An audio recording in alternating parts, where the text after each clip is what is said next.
ओम शांति। आज 6 अगस्त 2023 बाबा के मधुर महावाक्य हैं। आज बाबा की अव्यक्त वाणी है। प्रातः मुरली ओम शांति। रिवाइज मुरली है 31 मार्च 1995 बाप दादा मधुबन। आज की वाणी का टाइटल है परमात्म मिलन के मेले की सौगात, ताज तख्त और तिलक। आज बेहद का बाप बेहद में सभी बच्चों को देख रहे हैं। बेहद का बाप है और आप सभी भी बेहद के मालिक सो वालिक हो। बाप दादा सभी स्नेही सहयोगी बच्चों को देख हर्षित हो रहे हैं और बच्चे बाप को देखकर हर्षित हो रहे हैं। बाप को ज़्यादा खुशी है व बच्चों को ज़्यादा खुशी है। क्या कहेंगे? दोनों को कहा जाता है परमात्म मिलन मेला। मेले तो बहुत होते हैं ही, लेकिन परमात्म मिलन मेला एक ही संगम पर होता है। सारे कल्प में नहीं हो सकता, अब हो रहा है और होगा। आप सबको भी मेला अच्छा लग रहा है ना? बाप दादा तो बच्चों के भाग्य को देख हर्षित होते हैं और दिल में गीत गाते हैं, वाह बच्चे वाह। जो भाग्य स्वप्न में भी ना था, संकल्प में भी नहीं था, लेकिन अब साकार में श्रेष्ठ भाग्य अनुसार कर रहे हैं। हर एक के मस्तक पर श्रेष्ठ भाग्य की लकीर चमक रही है। सभी चमकते हुए सितारे हो ना। अपना ये श्रेष्ठ भाग्य स्मृति में रहता है ना। क्यों श्रेष्ठ भाग्य है? क्योंकि भाग्य विधाता द्वारा आप भाग्यवान आत्माओं का दिव्य ब्राह्मण जन्म हुआ है। बाप को ही भाग्य विधाता कहते हैं और ब्रह्मा को भी भाग्य विधाता कहते हैं, और आप सबका जन्म बाप दादा द्वारा हुआ है। तो जिसका बाप स्वयं भाग्य विधाता है, उसका भाग्य कितना श्रेष्ठ होगा। परमात्मा मिलन मना रहे हो ना, डबल फॉरनेस से ये भी मना रहे हैं। बेहद के मेले में अगर डबल विदेशी नहीं होते तो बेहद का नहीं कहा जाता। तो आप लोगों का भी विशेष पार्ट है जो बाप और सर्व बच्चे देख देख हर्षित होते हैं। भाग्य विधाता द्वारा जन्म होना ये सबसे नंबर 1 भाग्य है। साथ साथ सारे कल्प में किसी भी जन्म में एक ही परमात्मा बाप भी बने, शिक्षक भी बने, सदगुरु भी बने और सर्व संबंध भी निभाए। ऐसा सतयुग से कलयुग तक किसका भाग्य मिला है? और अभी आपको मिला है। अभी आप निश्चय और नशे से कहते हो कि हमारा पालनहार परम आत्मा है। दुनिया वाले कहने मात्र कहते हैं कि परमात्मा ही पाल रहा है, लेकिन आप प्रैक्टिकल अनुभव से कहते हो कि परमात्मा बाप है और बाप ही पालनहार है, पालना कर रहे हैं। नशा है ना? या थोड़ा थोड़ा भूल जाते हो? चलते चलते अपने श्रेष्ठ भाग्य को साधारण समझ लेते हो। ऐसे है श्रेष्ठ लेकिन समझ साधारण लेते हो। इसलिए जो नशा और खुशी की झलक सदा होनी चाहिए वह नहीं रहती। वैसे 1 सेकंड भी भूल नहीं सकते, लेकिन कॉमन समझ लेते हो कि बाप मिल गया, हमारा हो गया, हम भी बाप के हो गए। जब हमारा है तो नशा फकुर होना चाहिए ना, लेकिन कभी ऊंचा तो कभी मध्यम, कभी साधारण हो जाता है। सोचो हमारा बाप परम आत्मा है और फिर शिक्षक डायरेक्ट परम आत्मा है। क्या शिक्षा दी आपको, क्या बना दिया? त्रिनेत्री, त्रिकालदर्शी, त्रिलोकीनाथ, ऐसी कोई पढ़ाई पढ़ता है? अभी तक ये डिग्री सुनी है, जज, बैरिस्टर, डॉक्टर, इंजीनियर, ये तो सब डिग्री देखी हैं, लेकिन त्रिलोकीनाथ, त्रिकालदर्शी, त्रिनेत्री, नॉलेजफुल, ऐसी डिग्री देखी हैं? द्वापर से कलयुग तक किसको मिली है? आपको मिली थी। आपने भी तो 63 जन्म लिए हैं, तो ना किसको मिली है न मिलनी है, ऐसा शिक्षक हमारा है। साइंस वाले साइंस की कितनी भी योजना करें तो भी त्रिलोक तक नहीं पहुंच सकते। तीनों लोकों का नॉलेज प्राप्त हो नहीं सकता। और आप में तो 5 वर्ष का बच्चा भी 3 लोकों की नॉलेज देता है। वो भी फलक से कहेगा, हाँ सूक्ष्म वतन है, मूल वतन है, तो परम आत्मा शिक्षक भी है। श्रेष्ठ शिक्षा से ये डिग्री तो प्राप्त कराई, लेकिन दुनिया में सबसे बड़े ते बड़ा पद राज्य पद पाया है। तो पढ़ाई से पद भी मिलता है ना। तो आपको राजा बनाया है, अभी राजा हो या बनना है। हो राजा और बैठे पट में हो, पक्का मकान नहीं, टेंट में बैठे हो, तो देखा श्रेष्ठ में श्रेष्ठ पद राज्य पद है। अभी भी स्वराज्य अधिकारी हो और भविष्य में भी विश्व राज्य अधिकारी बनना ही है। ये पक्का है ना। किसको राज्य करना है? आप राज्य करेंगे कि आपके ऊपर कोई राजा राज्य करेगा? नहीं, ये सब इतने राजा बन जाएंगे, इतने सब राज्य करेंगे, प्रजा भी तैयार की है या अपने ऊपर ही राज्य करेंगे। तो अपना भाग्य देखो, परम आत्मा मेरा शिक्षक है, राज्य पद देने वाला। और फिर सदगुरु बन, गुरु क्या करते हैं? मंत्र देते हैं ना। तो सतगुरु ने क्या मंत्र दिया? मन मना भव। सतगुरु द्वारा महामंत्र भी मिला और सर्व वरदान भी मिले। कितने वरदान मिले हैं? वरदानों की लिस्ट देखो कितनी लंबी है। रोज वरदान मिलता है ना। कितने समय से मिल रहे हैं। इतने वरदान कोई भी फॉलोअर्स को कोई गुरु दे ही नहीं सकते। ऐसा सदगुरु जो रोज वरदान दे, ऐसा देखा? अभी नशा है ना। हाँ जी, बहुत अच्छा है, सदा रखना। ऐसे नहीं यहाँ से बस में जाओ तो नशा उतरना शुरू हो जाए, सदा बढ़ता रहे। बाप दादा सभी बच्चों को सदा ही हर सब्जेक्ट में नंबर 1 देखना चाहते हैं। तो नंबर 1 हो कि अभी बनना है। नशे से कहो कि हम नहीं होंगे तो कौन होगा? विदेशियों को डबल नशा है ना। अच्छा है, बाप भी खुश होते हैं कि एक एक मेरा बच्चा राजा बच्चा है, प्रजा नहीं है। प्रजा तो पीछे आने वाली है। आप तो फिर भी लक्की हो जो इतना भी मिलने का चांस मिला है। टेंट में रहना पड़ा तो क्या हुआ? मिट्टी पर तो नहीं सो रहे हो ना, गदेले पर सो रहे हो। ब्रह्मा भोजन तो अच्छा मिलता है ना, मिट्टी वाला तो नहीं मिलता। प्यार से खाते हो ना, थोड़ा बहुत तो होता ही है, होना ही है। क्यों? माया और प्रभु का खेल साथ साथ चल रहा है। अगर परमात्मा द्वारा मेला हुआ तो माया भी झमेला जरूर करती है। आपका काम है मेला करना, उसका काम है झमेला करना। तो झमेला भी हुआ और मेला भी हुआ। किसी ने कहा आंधी चली, कोई बात नहीं, आपके पुरुषार्थ की आंधी है और ये हवा की आंधी है। घबराते तो नहीं हो ना कि क्या हो गया? नहीं, आंधी आए या बरसात आए, कितनी भी हलचल हो, लेकिन आपका मन अचल है ना। माताएं घबरा तो नहीं गईं, टेंट उड़ गया, क्या करें? थोड़ा थोड़ा घबराए, क्या होगा? तबीयत अच्छी रहेगी?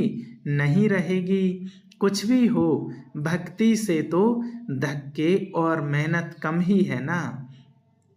भक्ति के धक्के तो नहीं खाते हो ना, मजे में रहते हो ना। तो ये मेला अच्छा लगा या झमेला देखकर घबरा गए? नहीं, कोई नहीं घबराए। 1-2 तो घबराए होंगे क्या? मजा आ रहा है क्या? और भी 2 दिन रखें क्या? अच्छा, बाप दादा भी माया का झमेला देख चक्कर लगाते रहते हैं, खेल देखते रहते हैं। बच्चे क्या करते हैं और माया क्या करती है। बाप दादा को बच्चों का स्नेह देख खुशी है, स्नेह ने मेला रचाया। बाप का भी स्नेह है तो बच्चों का भी स्नेह है, दोनों मिल गए तो क्या हो गया, मेला। दृश्य भी कितना अच्छा लग रहा है। ऐसा कभी सोचा था इतना बड़ा परिवार मिलेगा, और इतना परिवार किसको होगा क्या। आपके घर कितने हैं, एक है, और आपके सेवा के स्थान कितने हैं, अनेक हैं। तो उसको भी तो बाबा का घर कहते हो ना। तो बाबा का घर आपका घर है। दुनिया कहती है घर बार छोड़ते हैं, और आपने कितने घर बनाए गिनती नहीं कर सकते हो, याद रखना पड़ता है। तो ये छोड़ना नहीं है, बनाना है। और परिवार को छोड़ा या परिवार इतना बड़ा बनाया जो मिलना ही मुश्किल होता है। सारे ब्राह्मण जितने भी जहाँ भी हैं एक स्थान पर मिल सकते हैं क्या, मुश्किल होगा ना। क्योंकि दूसरे का राज्य है ना, अपना राज्य तो नहीं है। लेकिन बाप मिला, बेहद का परिवार मिला, तो बेहद को याद करने से बेहद की खुशी, बेहद का नशा होगा। अगर हद में समझते हैं मैं तो फलाने देश में हूँ, फलाने देश का हूँ, फलाने जौन का हूँ, तो हद होती है। लेकिन ये तो निमित्त मात्र निशानी के लिए कहते हैं ये फलाना जौन है, ये फलाना स्थान है। बाकी अपने को बेहद का समझते हो ना। नियम भी रखने पड़ते हैं। कई ऐसे भी सोचते हैं कि ये क्या वेज लगाओ तभी खाना मिलेगा, आपको खाने पर तंग करते हैं ना। लेकिन ये करना ही पड़ता है क्योंकि कायदे में फायदे हैं। ये बंधन नहीं लेकिन विघ्नों से निर्बंधन बनाने का साधन है। ये क्या नई बात निकाली, ये नहीं सोचना। संकल्प तो बाप के पास पहुंचते हैं ना, लेकिन मर्यादा पुरुषोत्तम आप ही हो ना, या सिर्फ बड़ी दादियाँ मर्यादा पुरुषोत्तम हैं। आप फ्री हो क्या। मर्यादा पुरुषोत्तम अर्थात मर्यादा के अंदर रहने वाले, चलने वाले। हाँ जी का पाठ पक्का है ना। अच्छा, और जब कोई बात हो जाती है तो हाँ जी होता है या ना जी भी होता है। जब कोई ऐसी बात करते हैं तो हाँ जी भी के बदले फिर ना जी में इतने पक्के हो जाते हैं जो बाप भी कहे तो भी नहीं सुनेंगे। जैसे स्थापना में जब छोटे छोटे बच्चे आए तो बाप दादा उनको पाठ पक्का कराने के लिए हमेशा कहते रहे कि ना कहना माना नास्तिक, हाँ कहना माना आस्तिक। तो आप सब कौन हो, आस्तिक हो, नास्तिक तो नहीं हो ना। कभी कभी बन जाते हो, खेल करते हैं, माया के भी नॉलेजफुल हो गए।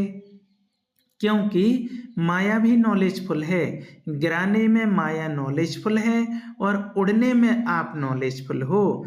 तो माया भी देखती है कि इसकी उड़ान थोड़ी नीचे ऊपर हो गई है तो देख करके वार करती है, और आप नॉलेजफुल होने के कारण जान जाते हो तो हार नहीं खाते हो।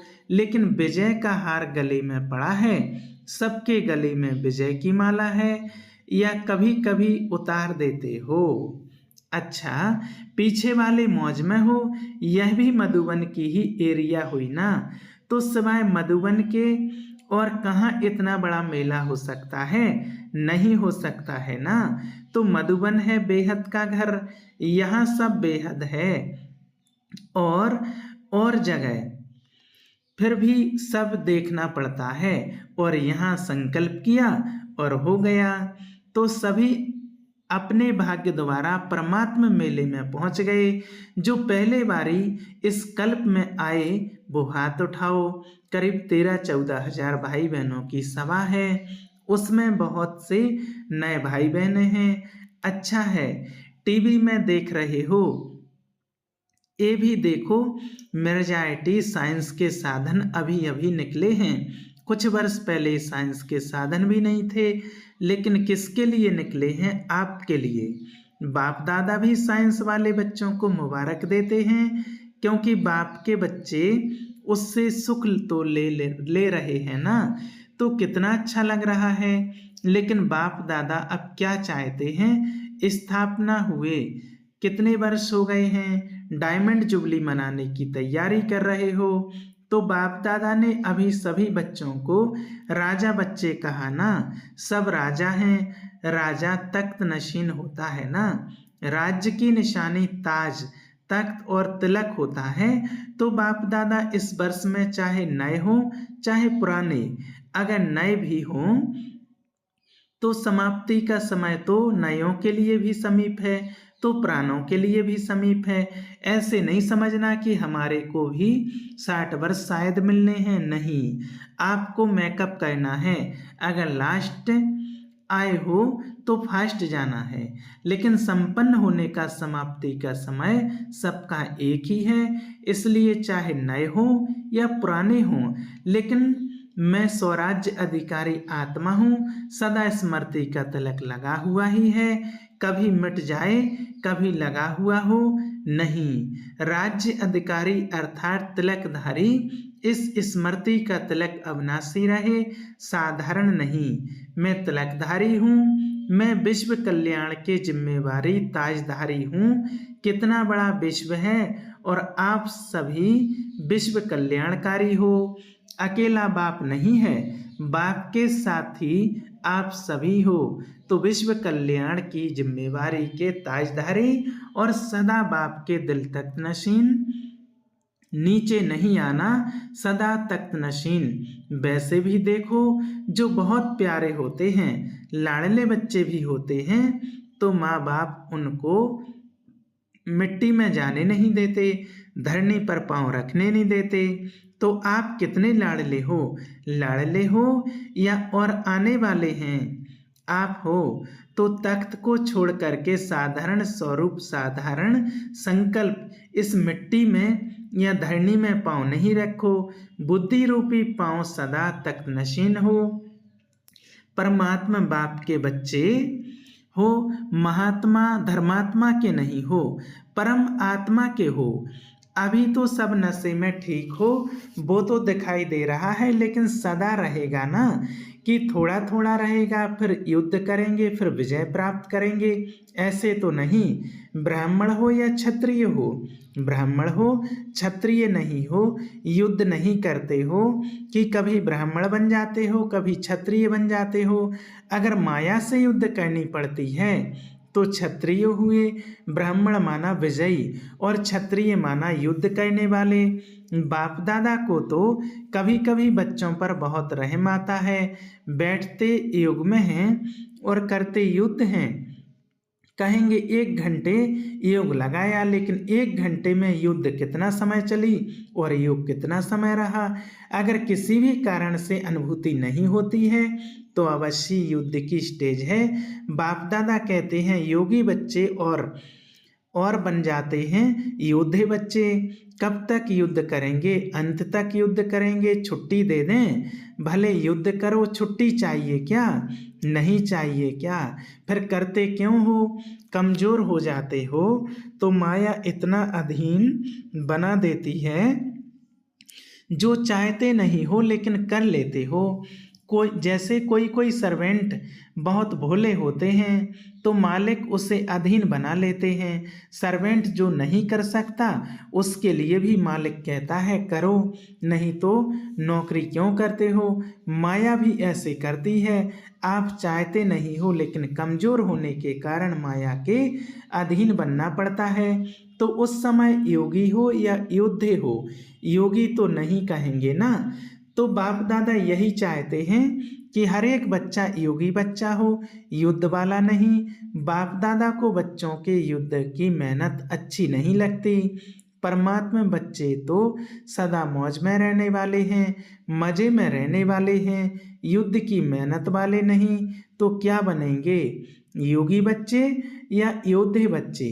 योगी बनेंगे या थोड़ा थोड़ा युद्ध करना अच्छा है क्या। कहने में तो हाँ हाँ करते हो, और जब करते हो तो उस समय फोटो निकलता है। तो इस वर्ष सभी का चार्ट हो, सदा राज्य अधिकारी, अधीनता समाप्त।